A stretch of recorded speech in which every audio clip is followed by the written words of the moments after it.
Hello, good morning, everyone.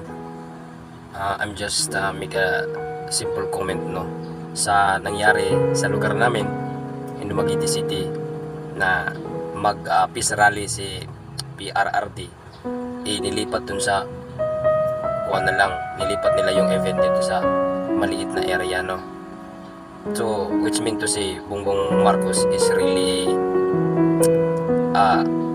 he knows how to manipulate their people, no. Parang it seems to me na parang binabraso niya. Kung ganun man lang tayo, there's no democracy in our country. Di naman siya Diyos para sundin natin. That act shows us na corrupt talaga siya. Why didn't give the people's rights, di ba? Talaga